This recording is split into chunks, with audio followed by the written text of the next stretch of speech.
네, 안녕하십니까. 인사드리겠습니다. 명시대학교 입학사정관 김혜원입니다. 네, 2023학년도 수시 대비해서 이렇게 모이신 자리에 저희 대학을 초대해 주셔서 너무나 감사합니다. 오늘 시간이 길지 않기 때문에요. 대부분 설명은 입학 전형과 결과 위주로 말씀을 드릴 거고요. 앞에 명시대학교에 대한 소개 간단히, 전공과 관련된 소개 간단히 해드리도록 하겠습니다. 명시대학교는 서울 서대문구에 위치한 인문 캠퍼스와 경기도 용인에 위치한 자연 캠퍼스 등 두 개의 캠퍼스를 운영하고 있습니다. 인문 캠퍼스는 보시는 것처럼 인문대학, 사회과학대학, 경영대학, 법과대학, 방목기초교육대학, ICT 융합대학이 있고, 보시는 것처럼 성인학습자와 특성화 고등조 재직자를 위한 미래융합대학이 별도로 마련이 되어 있습니다. 인문 캠퍼스의 대부분의 전공은 인문사회 계열이라고 보시면 되는데요. 단 ICT 융합대학의 디지털 콘텐츠 디자인학과와 융합소프트웨어 학부의 경우는 자연공학 계열입니다. 올해 인문 캠퍼스의 한 가지 변화라고 하면 이 사회과학대학 내에 학부 과정이 신설이 되었다는 점입니다. 그렇기 때문에 기존의 사회과학대학 단위로 광역화 모집하던 일부 전형들이 학부와 학과의 과정으로 학생들을 선발할 예정입니다. 그리고 인문 캠퍼스에는 방목기초교육대학의 전공자유학부 인문과 융합전공학부 인문이라는 것이 있습니다. 이 두 개의 학부 과정은 입학 시에는 본인의 전공을 선택하는 것은 아니고요. 2학년 때 본인의 전공을 선택하게 됩니다. 앞에 표에서 보셨던 ICT 융합대학과 미래융합대학을 제외한 인문 캠퍼스 소속의 인문대학, 사회과학대학, 경영대학, 법과대학 내에 20개의 학과 중에 한 개의 본인의 소속 학과를 2학년 때 결정을 하는 학부 과정이라고 보시면 되겠습니다.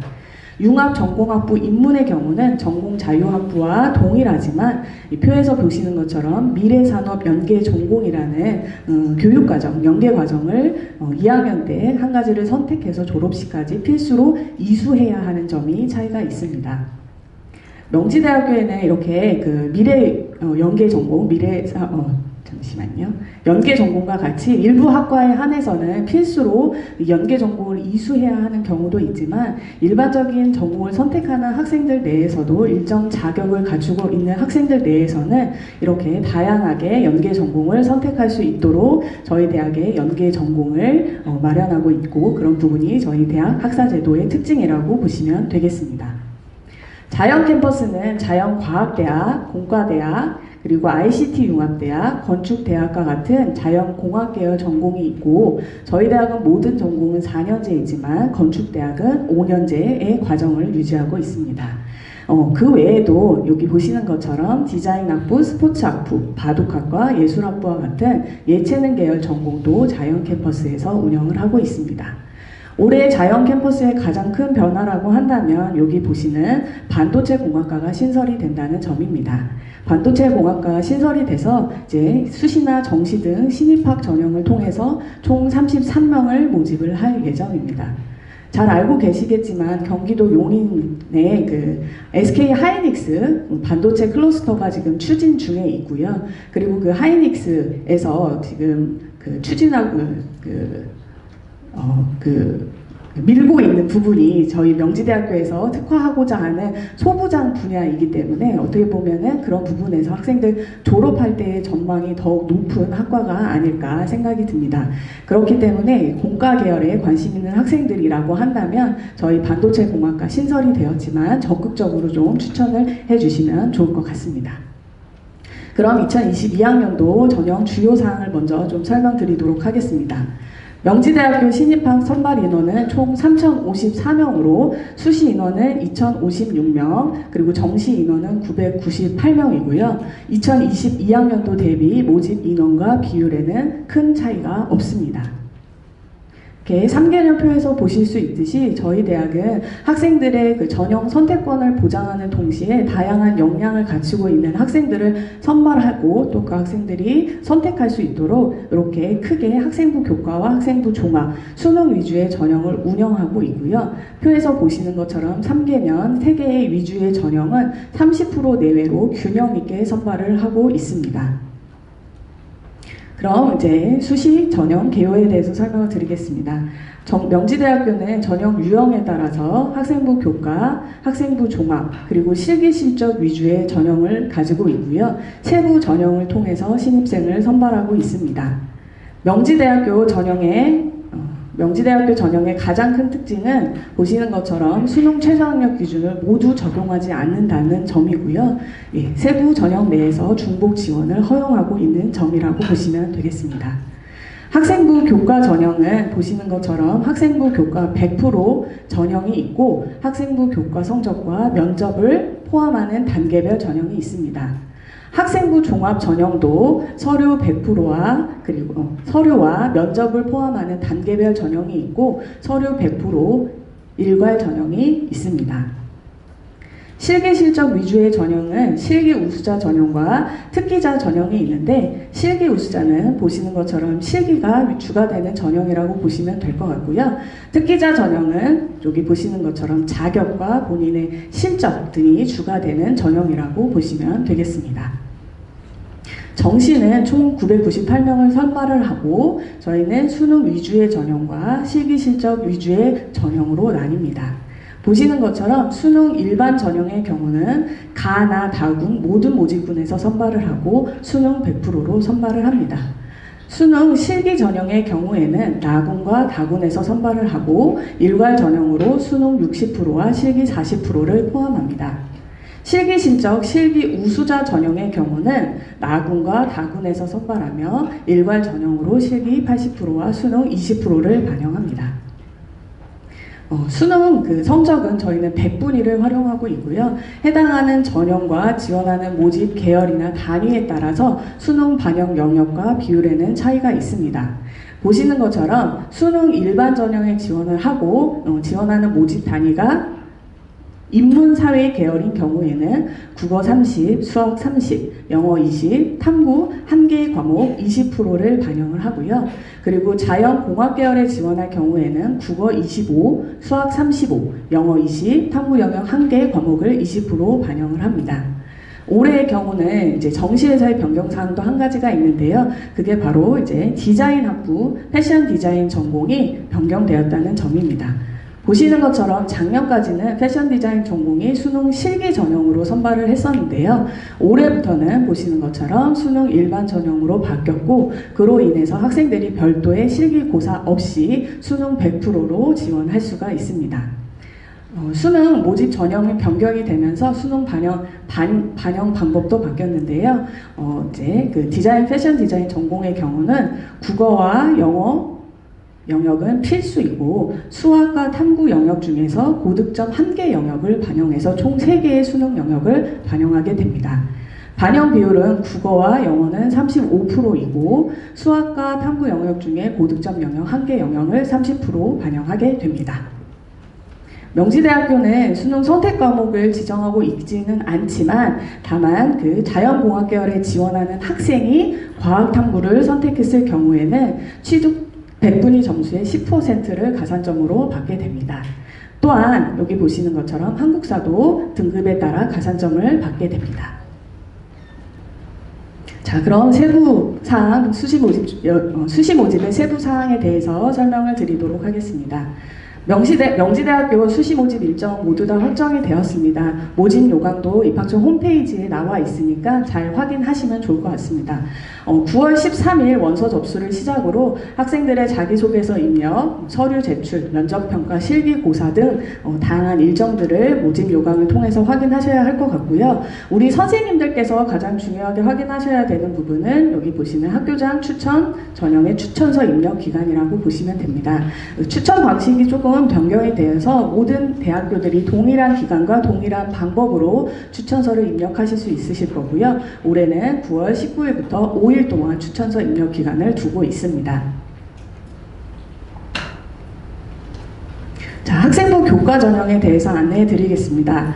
학생부 교과 전형 중에 교과 100%로 선발하는 전형은 학교장 추천 전형과 특성화 고등학교 전형이 있는데요. 학교장 추천 전형이 가장 일반적인 전형이라고 보시면 되겠습니다. 총 306명을 선발을 하고요. 저희 대학의 경우는 국내 고등학교 졸업자 혹은 졸업 예정자로서 학생부가 3개 학기 이상이라면 누구나 지원은 가능합니다. 단 이 전형 자체가 고교 추천을 받아야 하기 때문에 그 점은 반드시 지원 자격에 포함되어 있어야 할 것 같고요. 작년에는 사실 그 고교별 추천 인원은 없었지만 올해는 고교별 추천 인원을 20명으로 제한을 합니다. 하지만 저희가 작년에 봤을 때 한 학교가 최대 15명을 넘게 지원하는 경우가 없었기 때문에 뭐 추천 인원의 제한이 있다고 하더라도 뭐 크게 그런 부분에서 불이익을 받는 학생들은 없을 것으로 판단이 됩니다. 그래서 가장 중요한 것은 이 전형은 선생님과 학생 간의 사전 협의가 분명히 이루어져야 한다라는 부분이고요. 또한 그 교사분들이 담당 교사 한 분이 직접 대행사, 유예이나 진학사를 통해서 추천함, 추천 안함을 체크하는 형태이기 때문에 학교별 담당 교사분 한 분을 지정하셔야 합니다. 특성화 고교는 39명을 모집을 하고요. 이제 기본적인 지원 자격은 비슷하나 특성화 고등학교 졸업 예정자로서 저희 대학에서 규정한 동일계열 기준학과 출신자라면 누구나 지원이 가능합니다. 학교생활 기록부 반영 방법을 좀 정확하게 살펴봐 주시면 좋겠습니다. 학년별 반영 비율은 가중치가 별도로 없습니다. 1학년 1학기부터 3학년 1학기까지의 5개 학기 이수한 과목을 저희가 성적으로 반영을 하는데 반영 교과는 지원하는 모집 계열에 따라 차이가 있습니다. 지원하는 학생이 인문사회 계열에 지원을 할 경우에는 국어, 수학, 영어, 사회교과를 반영을 하고 자연공학 계열에 지원할 경우 국어, 수학, 영어, 과학교과를 반영합니다. 또한 예체능 계열에 지원하는 학생의 경우는 국어와 영어 교과를 반영하는데 3학년 1학기까지의 전체 반영 교과의 과목을 반영하는 것이 아니라 보시는 것처럼 반영 교과별 상위의 4개 등급의 성적을 반영한다라는 부분을 기억하시면 좋을 것 같습니다. 여기까지는 사실 작년이랑 동일한 내용인데요. 올해부터는 진로 선택 과목을 추가 반영하게 됩니다. 진로 선택 과목도 전체를 반영하는 것은 아니고요. 반영 교과 내 진로 선택 과목의 상위 성취도 2과목을 추가 반영한다는 부분을 기억해 주시면 좋을 것 같습니다. 성적 산출 시에는 석차 등급이나 환산 점수에 따른 환산 등급에 따른 환산 점수와 이수 단위를 적용을 하고요. 저희는 반영 교과 내 모든 이수 과목 이수 단위 합의 0.05의 가산점을 주어집니다. 전형 결과를 설명해 드리기에 앞서서 작년도에 사실 특이점이 하나 발생을 했습니다. 그게 무엇이냐? 보시는 것처럼 학교장 추천 전형의 경쟁률이 대폭 하락했다는 점입니다. 잘 알고 계시겠지만 수도권의 이제 학교장 추천 전형과 같은 유사 전형이 대거 신설이 되었던 부분도 영향을 미쳤고요. 거기에 플러스 앞서 설명드린 대로 저희 대학의 그 학생부 반영 방법이 상위 4과목으로 지정을 하다 보니 학생들 눈에는 명지대학교의 내신 성적이 너무 높게 나타난 것입니다. 그래서 아무래도 학생들이 지원에 부담을 느꼈고 그런 부분이 경쟁률로 이어지지 않았나라고 판단을 하고 있습니다. 경쟁률 하락은 사실은 이제 성적과도 굉장히 밀접한 연관이 있죠. 그래서 저희 작년도에는 저희가 사실은 예상하지 못한 수준의 학생들이 최저 등급을 받고 합격하는 사례들이 굉장히 많이 발생을 했습니다. 보시는 것처럼 학교장 추천 전형 등록자의 평균은 2.46 등급의 수준이었는데 아랍지역학과 5등급 그리고 미술사학과 4.56 등급 청소년 지도학과 5.38 등급의 학생도 최종적으로 합격해서 등록한 것을 확인할 수 있었습니다.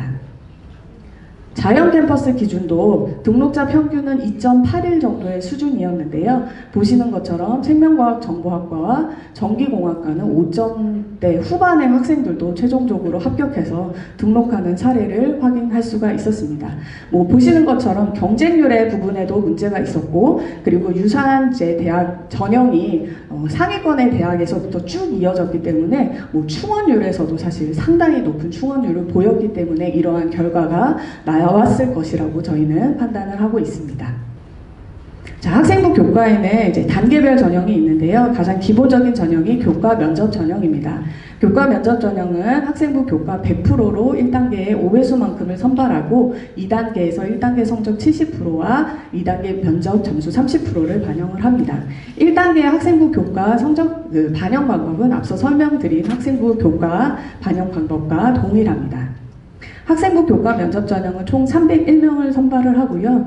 그 외에 기타 특별 전형도 저희는 여러 가지를 운영하고 있습니다. 그렇기 때문에 이 지원 자격에 해당이 되는 자의 경우에는 특별 전형으로 지원이 가능하고 전형 방법은 교과 면접 전형과 동일합니다.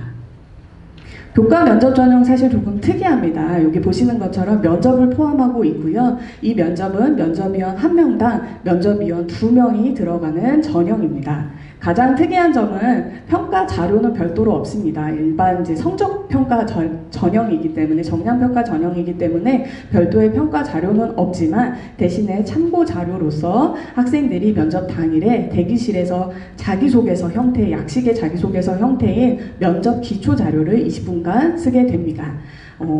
이제 질문 문항은 2~3가지의 문항 정도이고요. A4 용지 한 장 분량으로 20분 정도 작성을 하고 이것이 면접 기초 자료로 활용이 된다라고 보시면 되겠습니다. 네. 면접 기초 자료와 공통문항 기반해서 면접을 보게 되는데요. 이 전형은 면접 역전율이 약 70% 정도 되는 전형입니다. 그만큼 면접의 영향력이 굉장히 크기 때문에 학생들이 좀 면접에 대한 준비를 하고 온다면 훨씬 더 도움이 될 것 같습니다. 그래서 입학처 홈페이지에 관련된 다양한 자료를 제공하고 있으니까 면접 전에 반드시 확인해보고 면접에 참여할 것을 좀 지도해 주시면 좋을 것 같고요. 보시는 것처럼 아까 면접 영향력이 크기 때문에 면접에 올라가는 면접 대상자 중에 가장 성적이 낮은 학생도 최종적으로 합격하고 등록하는 과들이 상당히 많이 있습니다. 보시는 것처럼 영어 영문이나 청소년 지도, 디지털 콘텐츠, 응용 소프트웨어 학부, 문헌정보학과 같은 경우 내신 성적 1단계 합격의 최저 학생이 최종적으로 합격하고 등록한 것을 확인하실 수가 있고요. 자연 캠퍼스의 경우에도 보시는 것처럼 전기공학과, 전자공학과, 기계나 영화 전공, 공간 디자인 전공에서 면접 대상자 등급 기준으로 최저의 학생이 최종적으로 합격해서 등록하는 것을 확인할 수 있습니다. 그만큼 면접의 역전율이 상당히 높다라는 부분을 확인해 주시면 좋겠습니다.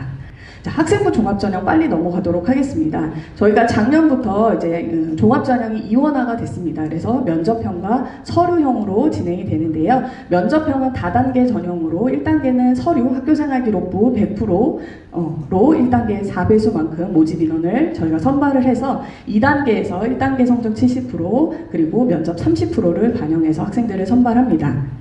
명지인재 면접 전형이 사실 가장 인원이 많은 전형으로 394명을 지원을 하고요. 일반적인 고등학교 다니는 학생들이라면 학교생활기록부 3개 학기 이상이면 누구나 지원이 가능합니다.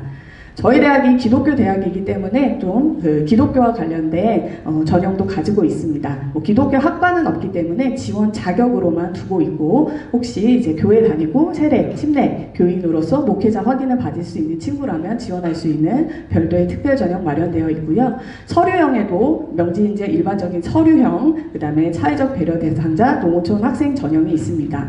이 전형은 일괄 전형으로 면접이 없기 때문에 자기소개서를 반드시 작성하셔야 합니다. 특별 전형에 저희가 보시면 다자녀 전형 등 학생들이 좀 더 흥미로워하는 전형들이 있으니까 이런 전형 지원 자격이 되면 좀 추천을 해주시고 명지인재 서류 전형과 동일한 서류 100%로 전형이 진행됩니다.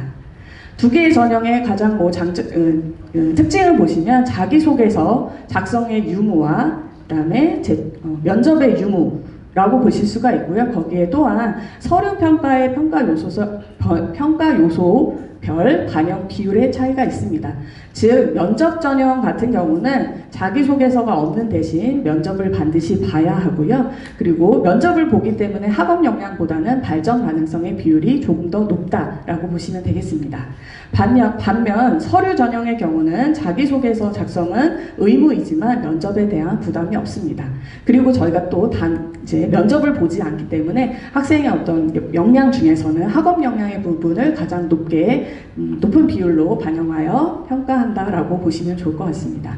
큰 차이는 아니지만 그래도 어쨌든 반영 비율, 요소별 반영 비율의 차이가 있으니까 학생들에게 좀 지도해 주실 때 그런 부분을 감안해서 학생들의 강점이 잘 드러날 수 있는 전형을 선택할 수 있도록 지도를 좀 해주시면 좋을 것 같습니다.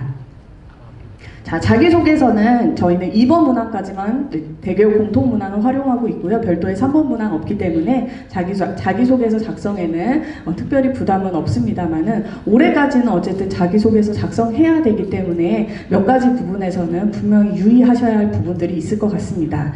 보시는 것처럼 뭐 대필이나 뭐 허위 작성과 관련된 부분, 그리고 유사로 검증과 관련된 부분, 기재 금지 사항과 관련된 부분들이 있고요. 그리고 사실은 이제 학생들은 되게 쉽게 생각하는 부분들까지도 감점의 요인이 될 수 있으니까 선생님들께서 마지막까지 학생들 자기소개서 작성에도 좀 지도를 해주시면 좋을 것 같습니다.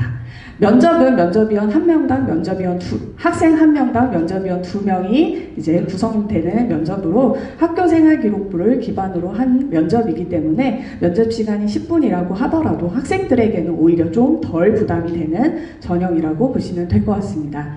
교과 면접 전형 그리고 종합 전형 모두 다 저희 대학은 블라인드 면접을 진행을 합니다. 공정성 강화의 방안에서 이제 학생들은 이제 면접실에 들어가서 본인의 이름이나 수험번호, 뭐 고등학교 이름, 부모님과 관련된 정보를 일체에 언급하면 안 되고요. 저희가 보는 서류도 그런 부분을 블라인드해서 모두 다 평가를 합니다. 또한 공정성을 강화하는 어떤 차원에서 이제 복장도 이제 교복이 아닌 사복으로 규정을 하고 있다는 점 다시 한번 말씀드립니다. 사실은 이제 뭐 서류, 학생부 종합전형의 성적을 말씀드리는 거는 사실 어떤 전형 결과의 굉장히 일부분을 말씀드리는 거 이미 다 아실 거라고 생각을 합니다. 그렇지만 또 전형에 따라서 등급이 조금씩 차이가 있을 수 있으니까 그 부분을 조금 감안하시되 종합평가이기 때문에 학업 역량 외에 여러 가지 평가 부분도 분명히 반영이 된다라는 부분을 기억해 주시면 좋을 것 같고요. 명지인재 면접 전형의 인문 캠퍼스의 등록자 평균은 한 3.56등급 정도였고 그다음에 서류형의 경우는 조금 더 높았습니다. 등록자 평균은 3.20등급 정도 됐습니다. 자연계열의 면접 전형의 경우는 등록자 평균 3.64등급 정도였고요. 그리고 자연계열의 서류형의 경우는 3.53등급 정도로 확인이 되었습니다. 보시는 것처럼 충원율은 뭐 학교장 추천 전형이 월등히 높기 때문에 성적이 조금 낮다고 하더라도 충원율을 고려해서 충분히 또 추천해 주실 수 있는 전형이고요. 저희 대학은 다양한 역량을 갖추고 있는 학생들을 뽑고자 하고 있기 때문에 학생들의 내신 성적도 분포가 조금 다양하다라는 부분 말씀드립니다. 네, 여기 보시는 것처럼 저희 대학은 뭐 사실은 이제 상위권의 고등학생들이 이제 공부를 잘하는 학생들이 이제 선호하는 아주 상위권의 대학은 아니고 또 그런 면에서 뭐 특성화 특목고보다는 일반계 고등학교 학생들이 아주 절대 다수라는 부분을 기억을 해주시면 좋을 것 같습니다. 마지막으로 실기실적 위주 전형만 간단히 설명드리겠습니다. 실기실적 위주의 전형은 실기 우수자 전형과 특기자 전형이 있습니다. 보시는 것처럼 실기 우수자는 실기 비율이 높고 특기자의 경우는 뭐 다단계 전형인 경우도 있고 일괄 전형인 경우도 있지만 앞서 말씀드린 대로 자격이나 뭐 어떤 증빙 같은 부분이 중요한 부분입니다. 그렇기 때문에 실기 우수자가 가장 일반적인 학생들이 선택하는 유형이고요. 학생들은 이미 이제 공개가 되어 있는 실기고사 과제를 성실하게 준비하면 사실 내신 성적은 5등급, 6등급의 학생들도 충분히 사실 예체능 계열은 합격을 하기 때문에 남은 기간 동안 실기고사 준비를 잘 할 수 있도록 지도해 주시면 좋을 것 같습니다. 네, 조금 지체가 되었는데 설명은 이것으로 마치고요. 저희가 오늘은 교사분들에게 나눠드리는 분들께만 나눠드리는 전략집을 나눠드렸습니다. 그 전략집 보시면 사실은 결과와 관련된 내용이 아주 자세하게 나와 있으니까 또 확인을 부탁드리고요. 저희가 뭐 교사 컨퍼런스나 교사 연수 같은 부분들을 계속 하고 있습니다. 저희 학교 어렵다는 이야기 되게 많이 들으셨겠지만 또 그것과 반면에 저희 또 고교교육 기여대학 지원 사업은 선정이 됐습니다. 학교가 어려우면 사실 국고 지원 사업 절대 되지 않거든요. 저희 학교 뭐 어려운 부분 뭐 이미 좀 공개된 부분이 있지만 장기적으로 그런 부분들 다 개선이 될 거니까 절대 망하지 않는다는 점 기억을 해 주시고요. 그리고 저 자세한 상담 필요하시거나 연수 필요하시면 개별적으로 저희가 고등학교에 찾아가고 있습니다. 연수 신청하시면 그런 부분에서 궁금증 해소해 드리도록 하겠습니다. 설명해 들어주셔서 감사합니다.